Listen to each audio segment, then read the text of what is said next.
Hi, this is Cheryl St.Pierre. In this video, I'm going to show you how to make, I'm going to call them curl and heart dangle earrings. And I'm going to show you how to make these cute little heart dangles out of your scraps. It's great way to use up scraps. And I want to remind you to like my video with the thumbs up, subscribe, and consider joining my subscription well, it's not subscription, membership. Join the membership to help support my channel, and the bonus of that, of the $4.99 a month one, is you'll get to use all my retired videos, which there's a lot of good stuff in there.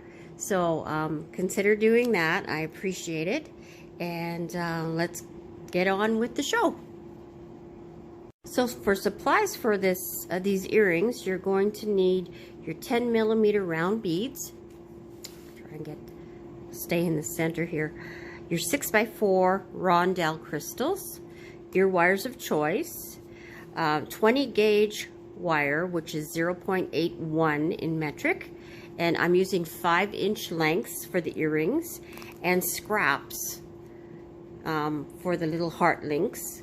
And if you don't have scraps, most people do, but if you don't, you're going to have scraps after you make the earring, so you might want to make the earring first. For tools, I'm using for work hardening the hammer and anvil today, and you could use the pliers instead. I will have that in the write-up too, that if you want to do the pulsating with the chain nose pliers on it, that'll work too. It's just hard on my wrist to do it too much, so I like to use the hammer and anvil. Okay, so I'm going to start with making the little loop. Now, you have a sweet spot on your pliers that you like to use for your earring loops, and that's the size we're going to use for the heart. And we're going to make a P-loop. Hopefully you know that term. All it is, and we'll make a P-loop and start. That's how we start the earrings too. But this time we're leaving. I'm going to move this out of the way.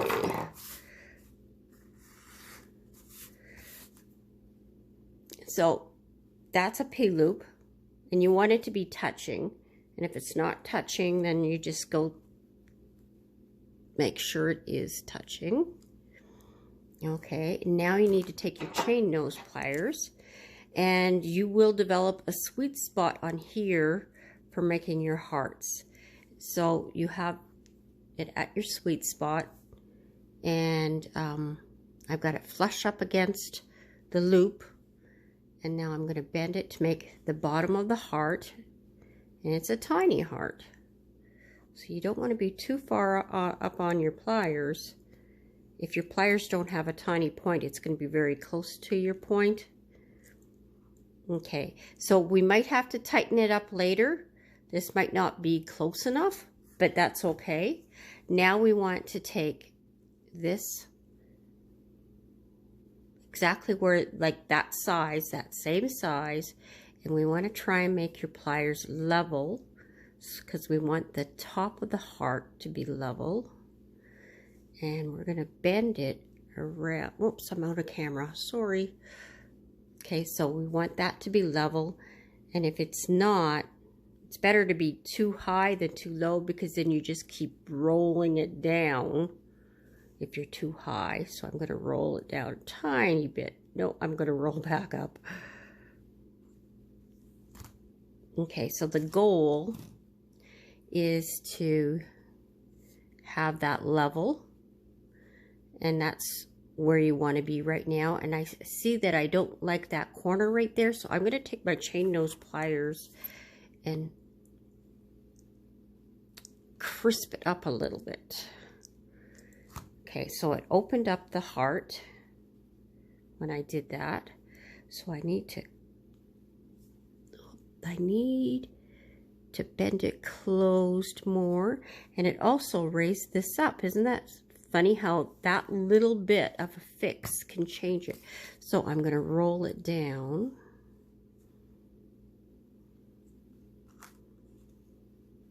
It's finicky at first.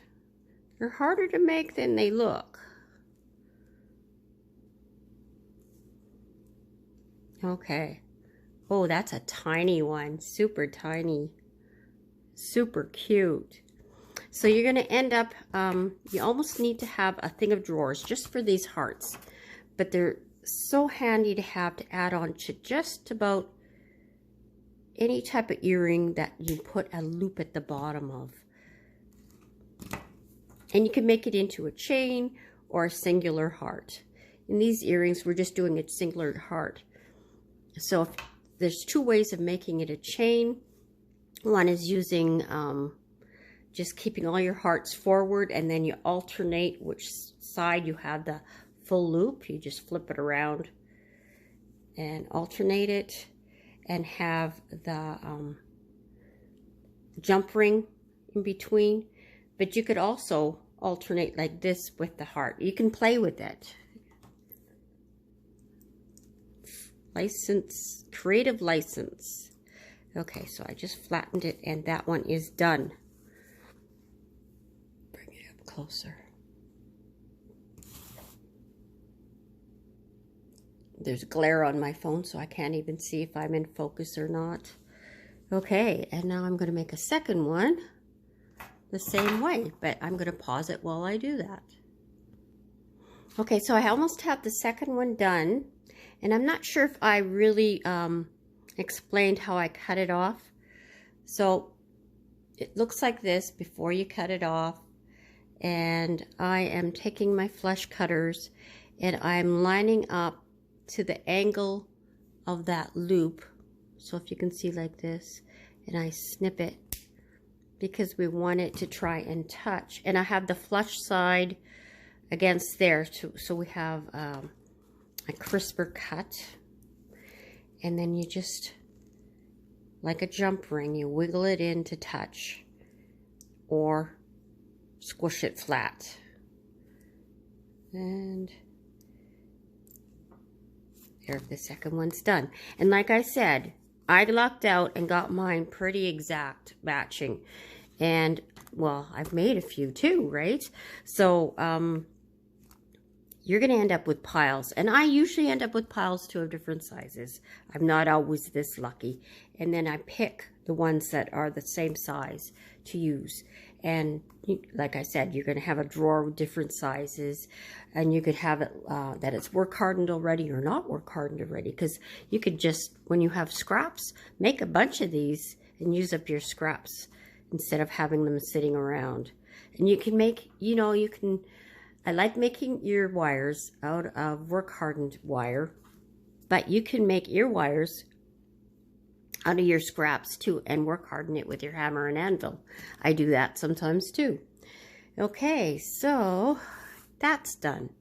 Now we're going to start making the P-loop like I explained for the earring.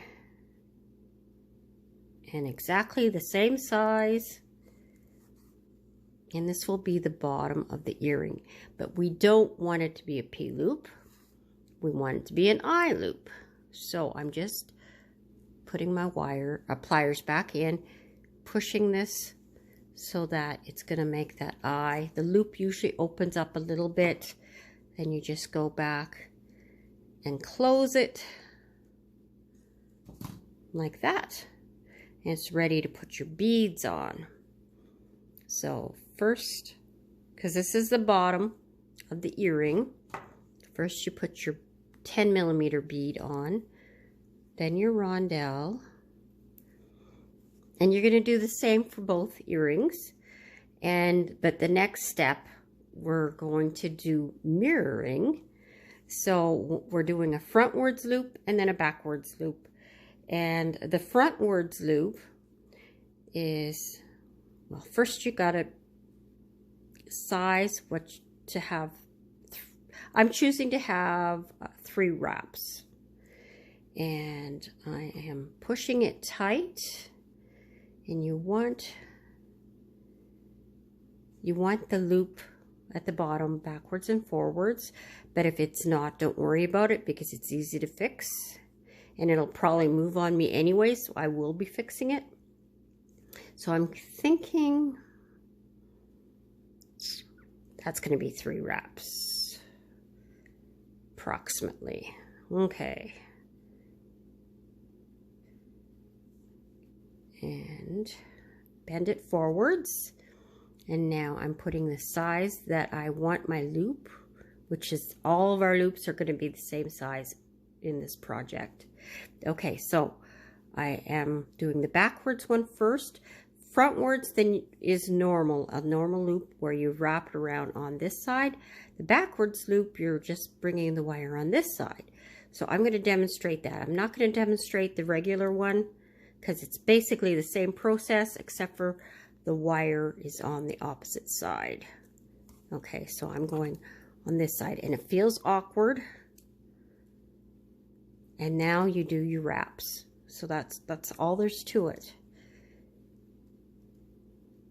So I'm going to do my 3 wraps. 1, 2, and the third one, I'm just going to come up straight up like that. I'm not going to wrap all the way, and it's used up. I don't have any extra room there. It used it all up. Okay, and now I'm going to angle down like that. And I don't want space in there. I'm going to take advantage of that, and I'm making it part of the design. And I'm just going to wrap.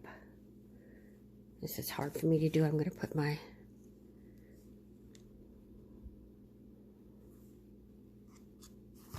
so we're just coming around a second time, and then I'm using the shape of the bead to help me make the curve for this part. And it helps shape it. And then pull down a loop like that. And really that's all there's to it. And it's so cute. I love this. And then you take your flush cutters and cut it like that. And if you need to, you take your chain nose pliers and give it a tiny bit of a squeeze just to close that up. And now take your chain nose pliers, and can you see how it's sticking up a little bit there? I'm just going to use my chain nose pliers to push it down, and now it's flush.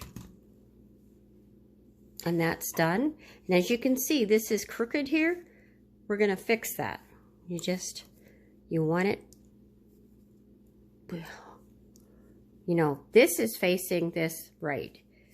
This is the wrong way. So we're going to fix this one like that. And now this moved because I moved that. And we want this the opposite way. And that's done. Okay, and then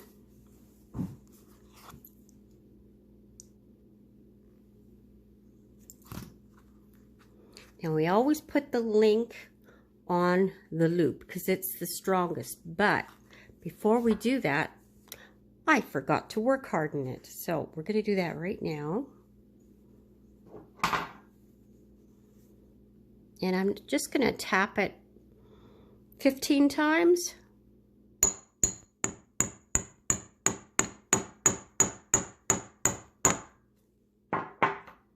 You don't want to squish it. It's just enough to work harden it. I'm going to test it. It seems pretty strong. But when we attach it, we're going to put it on the loop because it's stronger there than here. The full circle is stronger. So I'm going to put that on.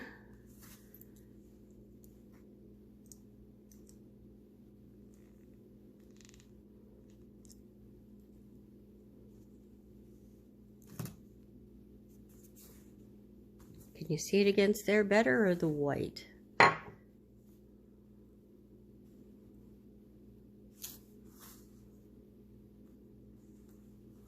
There. It's hard to show. But there, that's it. And I guess I should show you how to do the other one. It's basically the same process. It's just you're heading the opposite direction and you're doing the exact same technique. So we're doing the eye loop. So I'll try to work through it a little faster. So it's a P loop and changing it to an eye loop. Closing that up. Putting on the 10 millimeter bead and the rondelle.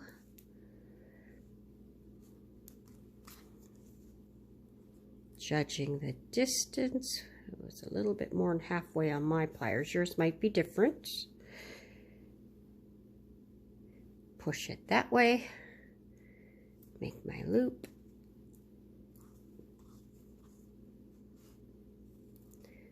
One, two, and up. Whoops, I banged my camera. Okay, I banged it again. The wire touched it. There we go. So now I'm gonna come around the front of the bead, wrap around like this, wrap around once more. So when I'm wrapping it around, it goes a little bit wider, using the shape of the bead to make that loop. And we want to try and match it pretty much the same size. And it looks pretty good. I'm going to just move it over a little bit. I think the loop is almost identical. It is. And if it's not, then you need to tighten one. Snip it into place. Cinch it closed. Push it down. Now adjust the loops. Do the top one first. And then the bottom one.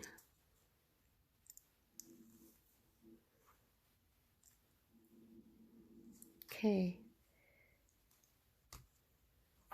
Where'd my second heart? Oh, my second heart's there. So I'm going to open this loop up.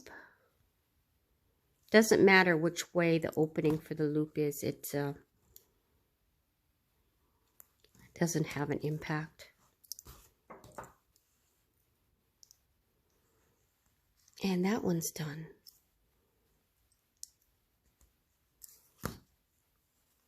Okay, and now it's ready for the ear wires.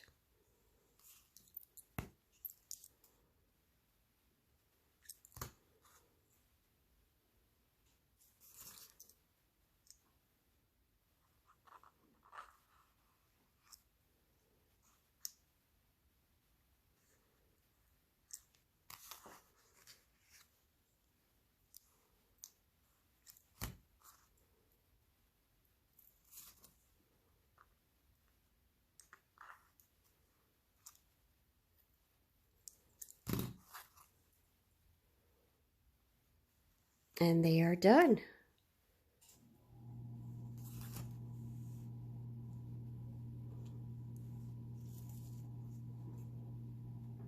There. Okay. Well, thank you for joining me in this video. A reminder again, if you like it, hit the like button, the thumbs up. Subscribe to my channel. Consider joining my subscription to get my retired videos. It really helps keep this open. Again, I had a space between my videos and it was just my health interrupting with that. So all's good. I'm just dealing with stuff that makes me very, very tired. And when you don't have energy, you can't do things. So always pray for me. And God bless to you all. Hugs, kisses. We'll see you in the next one. Bye for now.